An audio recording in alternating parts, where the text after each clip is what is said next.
do you ever look on your dresser and see the massive pile of fanny packs and just feel sad on the inside? No, Arthur. Like, are you somehow disappointed the universe? No, Arthur. Like, although I will say, in a different vein, I had 3 wireless routers and 3 laptops sitting on one table last night because I've been upgrading my network because I have a bunch of dead spots in my house because I had a single router. So I had this picture up and I sent it to AJ Jennings because I felt very nerdy at that point. I couldn't believe I was doing it. So. Get off of it now! Okay, here you go. So let's look at number 1. It's got a reaction. Oh. Can you let him in? You might have to mute. It's Arthur. Arthur, you might have to mute. how? Keaton, you might have to mute. Why? The dog's going crazy. Okay. Everybody. Discord, are you presenting right now? Yes. Can you see me? Well, let me switch to your presenting. Oh wait. Oh, there you go. Okay. Okay. Hey, mute if you guys aren't talking because there's a lot of background noise.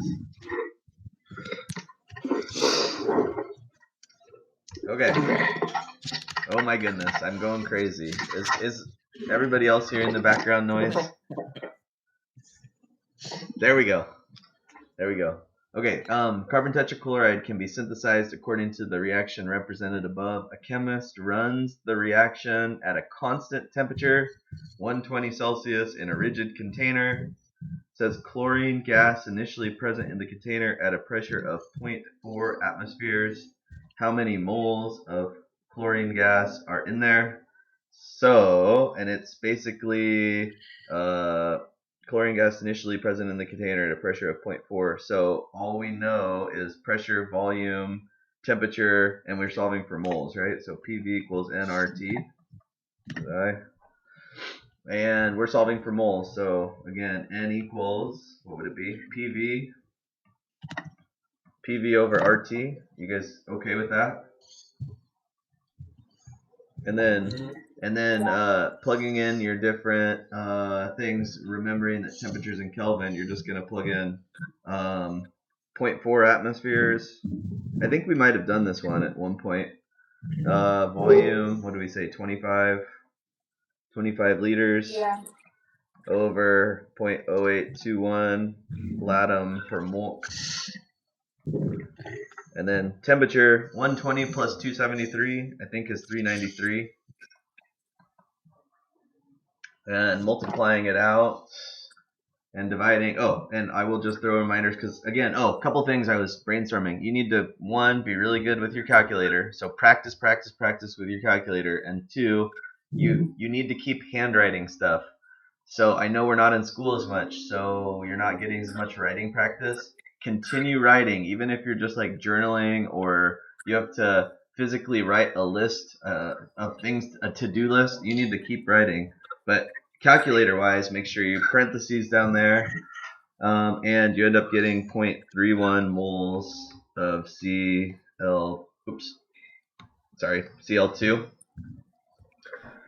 Okay, so any questions there? Was it moles on the bottom? Yes, except check this out. So atmospheres cancel, liters cancel, the Kelvin cancels because here it's on the top and here it's on the bottom. But then mole is the only thing left. But if you look closely, mole is on the denominator of the denominator. So if it's in the denominator of the denominator, where does it end up? Oh, on top. It ends up in the numerator. Yeah, it ends up on top. Yeah. So that's why. Okay. Any other questions? Okay. It says how many grams of carbon disulfide are needed to completely react with the Cl2. So here's your stoichiometry. So you're going to start with 0.31 moles Cl2. And what's the ratio between carbon disulfide and chlorine? 3-to-1. 3-to-1. So 3 moles of Cl2 to 1 mole of CS2, and then 1 mole, of CS2 weighs, I'm going to get my periodic table. I know carbon's 12. Sulfur is at 32. Sulfur is 32. So I have 12 plus 32 plus 32, which is 64. I think it's 76. 76 grams CS2. And this would be 76.0 if you add it up. Can Right? you support? Yeah. Are you aware that I don't think you have your OBS showing, you instead just have the thing? Yeah, sorry. I updated all my routers, and I'm doing something weird. So you guys, yeah, if you guys want to see my face, you can put it. Can you guys see my presentation and my face if you click the right thing? No. Okay. Hey. Here's what you can do. If you want to see everybody, check. Well, I can't do it here, but you can get something. You can look up this. It's a Chrome extension called Grid View for Google Meet. Here, I'll write it here. Grid View for Google Meet. Go to the Google Play Store and get that extension for Chrome, and or the Chrome Store, and then get that extension, and then you can click Grid View, and it'll show all your faces and my view and everything. So I apologize. Yeah, I couldn't figure out how to get everything set on my new network, but my new network should be a lot faster. Okay, going back. This comes out to it comes out to grams CS. Your screen now. Oh, you can't see my screen? Yeah. I can see it. Oh, wait. I see it. Hey, Arthur, did you say you can't share a screen? No, I can't see your screen. Oh, weird. Yeah, Mr. Ford, it doesn't work on Google. There it is. Never mind. Click in his presentation, click pen key. Wait, are we on Google Meet or Hangout? Oh, no, on Meet. Yeah, we're on Google Meet. So, oops. Okay, so when you multiply it out, you get 7.9 grams of CS2. Okay, so you guys feel okay with the stoichiometry? Yeah. Yeah. Yeah. Okay. So, and I would imagine there's gonna be some gimme questions. Like there's got to be some kind of stoichiometry calculation on the test. So it's good that you guys feel good about that. Okay. B, going down, says at 30 degrees Celsius, the reaction is thermodynamically favorable, but no reaction is observed to occur. So it should happen, but it's not occurring. However, at 120, the reaction occurs at an observable rate. Explain how the higher temperature affects the collisions between the reactant molecules so that the reaction occurs at an observable rate at 120. So when it says the collisions between molecules, why does the higher temperature make it observable? It makes it go faster. Yeah. But how does it relate it to collisions? So the temperature increases, what happens to the collisions? Oh, the kinetic increases. The kinetic energy increases, sure. So we'll put kinetic energy increases. Okay, so then what's that do to the collisions? It increases the amount. Yep. The likelihood? number of collisions, yep. Or you could say the probability of collisions, or probability increases, and then that makes the reaction rate go up. So that makes sense? Yes. Okay. The graph below shows a distribution of for the collision energies of the reactant molecules at 120. Draw a second curve on the graph that shows the distribution. So I know we've talked about this one in class. When you heat something up, two things happen to this curve. Which way does it shift, left or right? Again, you're increasing the kinetic energy, right? And this is the energy of collision. So where would you expect to find the hump? Would you expect to find the hump to the right or to the left of the current hump? Right. To the left. You'd expect to find it to the place where there's more energy, which is which direction? To the left. No. Right. Sorry, and I don't know which way it shows up pointing, but you'd see it to the right, because this is energy, right? Oh. And so if you're increasing Oh. the energy, then the hump has to be shifting to the right. Okay, and then there was one other thing about the hump. You guys remember what has to happen to its magnitude? Anybody? How about this one? Right now, this is the particle distribution. Some molecules have this much energy, some have this much energy, some have this much energy. Together, what percentage of the particles are represented in this graph? 100%. 100%. So if you shift the hump to the right, which basically makes the tail section a little bit longer, what's going to happen to the magnitude of the hump? It's gonna have to get smaller. Yeah, so it ends up looking something like this. You guys see I made the hump lower because all this area up top, where does it actually end up or shift to? Right. It shifts over here. Does that make sense? Yeah. Yeah. So, yeah, this whole thing still is 100%. Okay, but what's true about the amount that surpass the activation energy? There's more. So you could say more particles have enough activation energy, or have enough energy to overcome activation. Okay, so yeah, remember, like this activation energy, that's like a gateway. That's like the height of the hill. And if you don't kick the soccer ball high enough with enough energy, then the ball just rolls back down, right? But if you kick it past the top of the hill, then you've got enough energy to get the reaction to occur. So by increasing the temperature, you're just putting more particles to the right side of that barrier. Okay. Okay, and then I think I'm gonna skip C. Yeah, I skipped.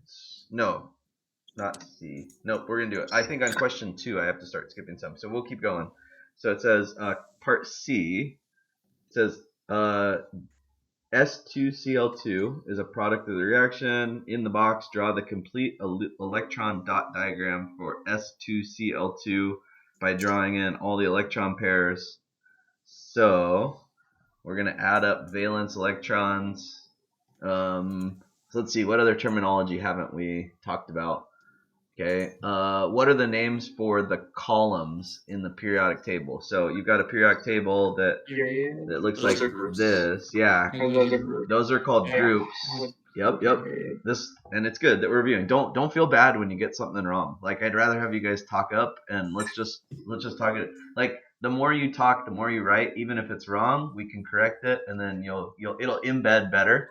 If you just wait for the answers, then I don't know. Then it's just me talking. So don't feel bad when you say something wrong here. Okay, there's no harm in that.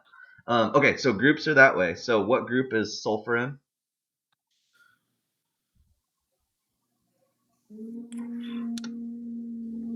Six. Yep. What group is chlorine in? 7. Yep. So I have 12 and 14 because there's 2 of each, so that's 26. So I'm going to assign 26 electrons. I'm going to do it speedways, and then we'll talk about if you have questions. So 2, 4, 6, 8, 10, 12, 14, 16, 18, 20, 22, 24, 26. I think that's all, right? Yep. I mean, that's 26. Yep.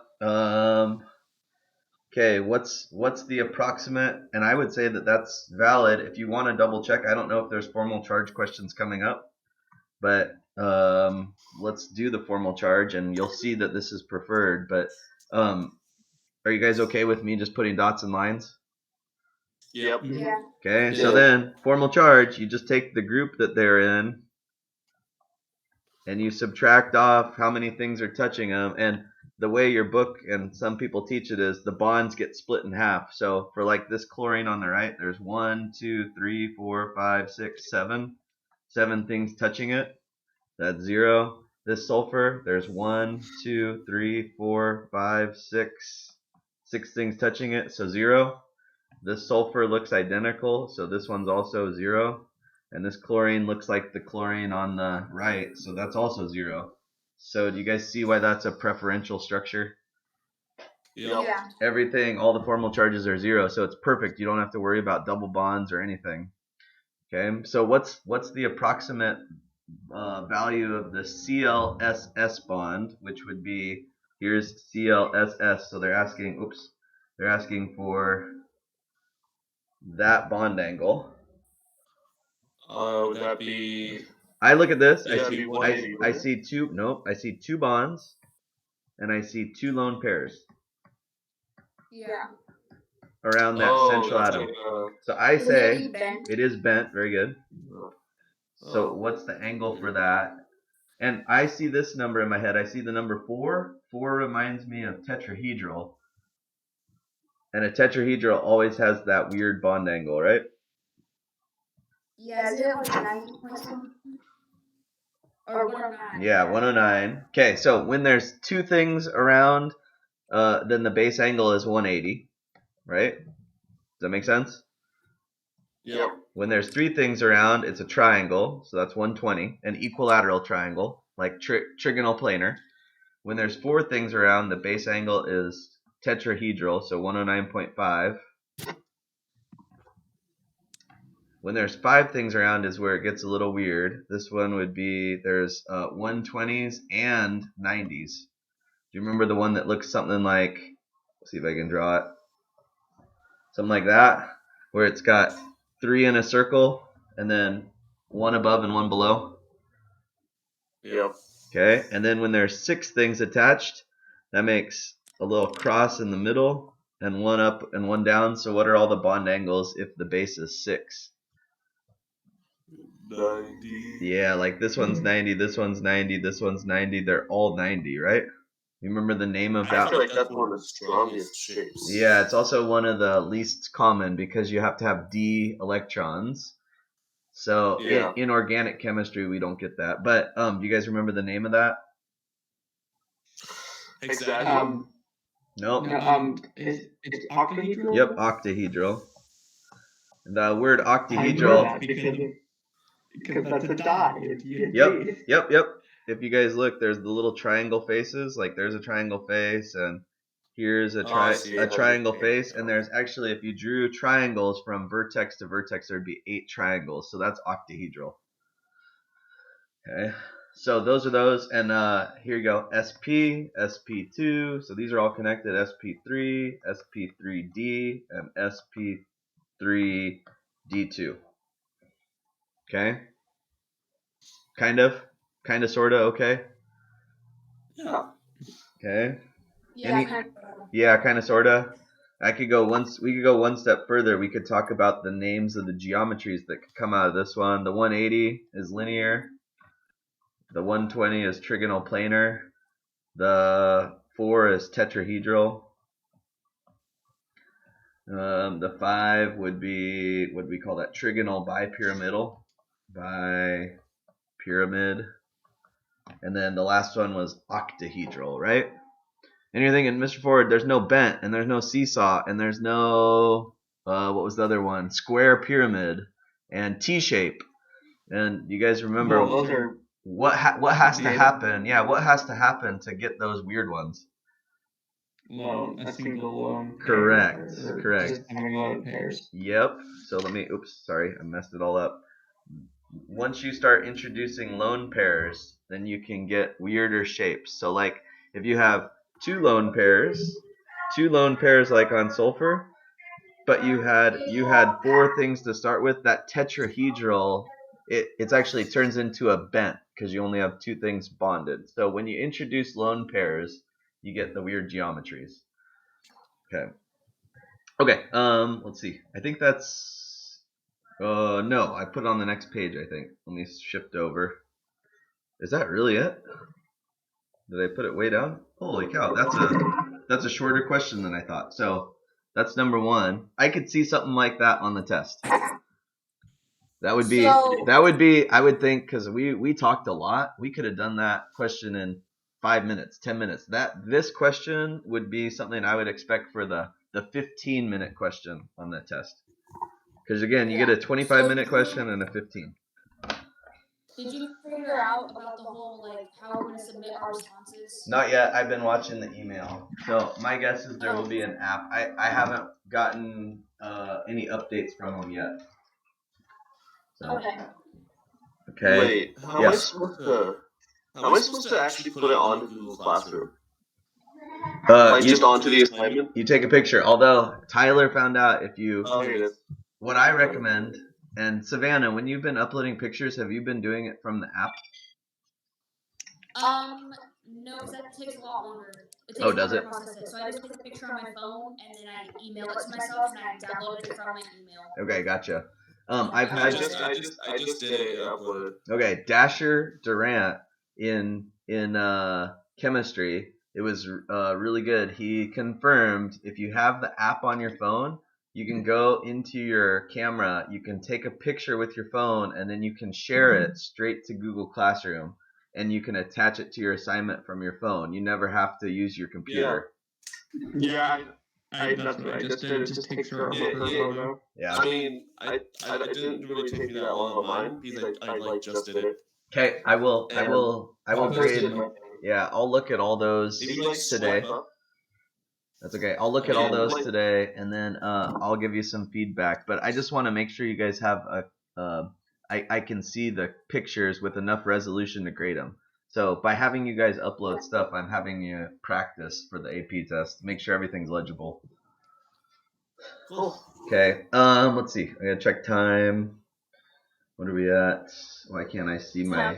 What time is it? 10:02. It is 10:00. Yeah. Okay, 10:02. I'm gonna stop. We'll do question 2 tomorrow. Let's see. This weekend, actually, I've already kind of decided for next week. You guys should try your AP Classroom stuff. So here you go for next week.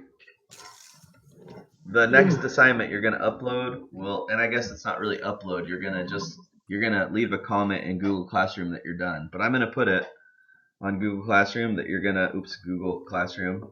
You're gonna log into AP Classroom. You're gonna do progress checks for units 1 through 7, but only the multiple choice questions.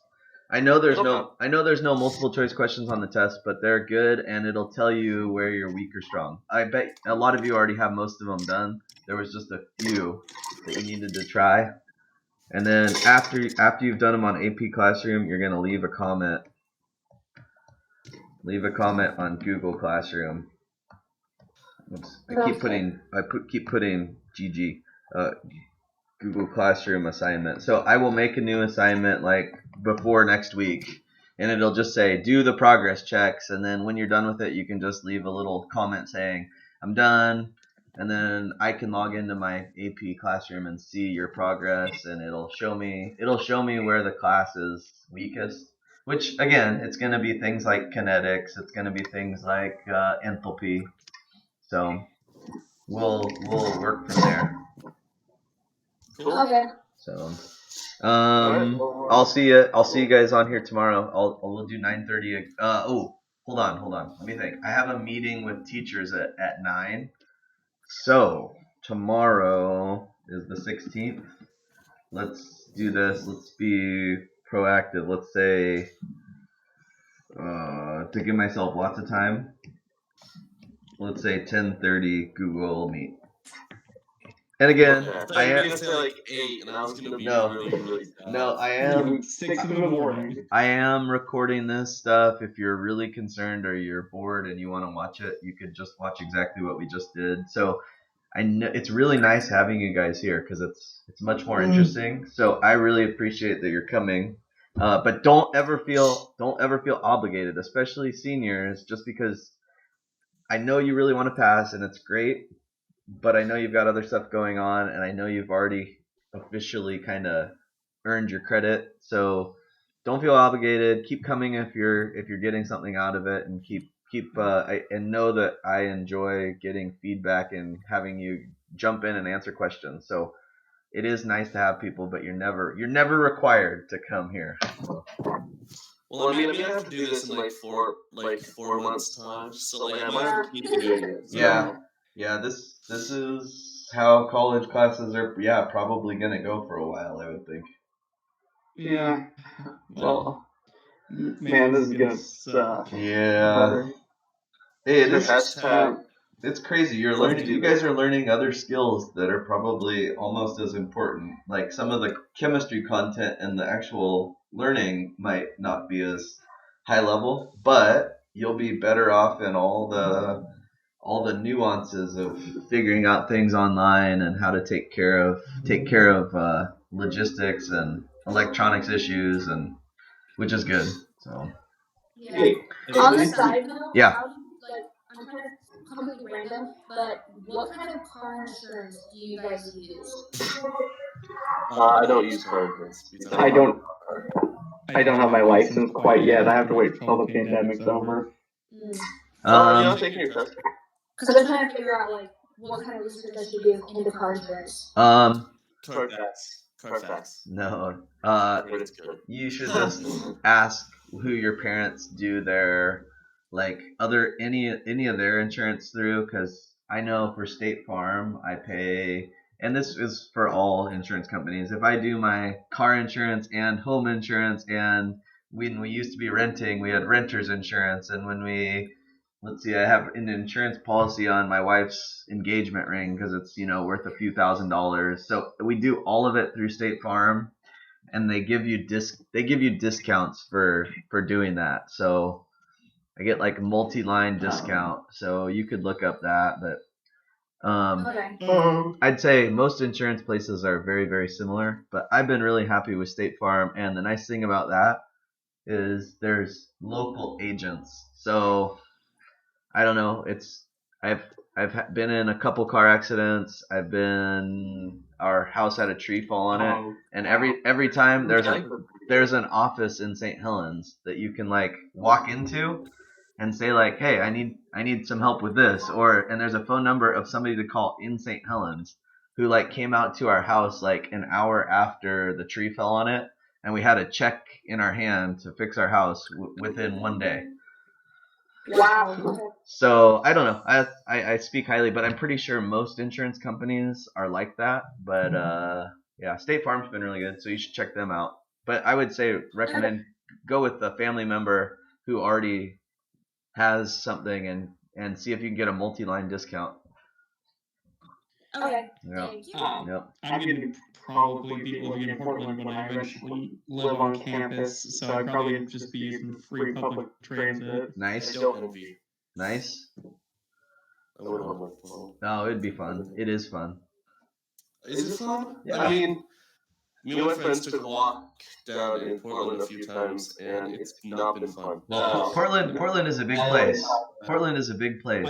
If you had to walk through all of Portland, it would take you years. Keaton. It would. Yeah. It would. I don't want to live somewhere boring, and Portland is anything but. Yeah. You mean Corvallis? Corvallis is college town. It is college. Yeah. Yeah. Which Yeah. I find to be. It's a lot. I mean, their population's like 50 to 100,000, 50,000. But then when school's in session, it adds another 25,000 to it. So it basically increases their population by 50% when school's going. So it's cool. It's a ghost town. No, it's not a ghost town. It's quieter in the summer for sure, but it's really nice. So honestly, during the summer, I don't know. If I get a job during my freshman year, then I'll probably I'll probably find somewhere to stay, like in Corvallis. Yeah. If I actually get a job and I save up enough. Yep. But if I don't get a job, then I'll probably just go back to Yep.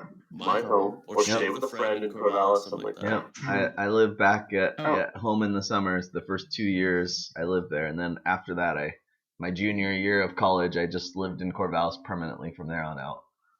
That's cool. Yep. Cool. Yeah. So every time after a term ends, do you have to move out of your dorm? No, just summer.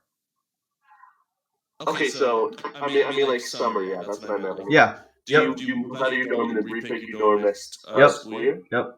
Oh, okay. That's cool. So. Yeah. Arthur, did you have a question? Yeah. What? Arthur, did you have a question? I just discovered PSU had a robotics club Cool. thing, so that's kind of cool. Cool. Very excited for that. Nice. Yeah. I think does. Hey, Savannah, I'm gonna double check with Coach Cox, see if that virtual meet is something, and if we want to do something, then we'll send out a message to the members. We'll probably send it out to everybody, but then people who are interested, we can work with specifically. Yeah, I just looked it up and it's pretty legit. I think it's cool. Yeah, no, it'll work. I think if I would have been on it more, if we would have tested it last week, they were doing pilot meets with just a couple schools, and if we would have done that, then I think there were prizes. So I missed out on that, but we'll see what happens. Okay, sweet. Okay, I'll let you know, and I'll see you guys tomorrow. Okay, I'll see you tomorrow at 10:30. Bye. Bye. Well,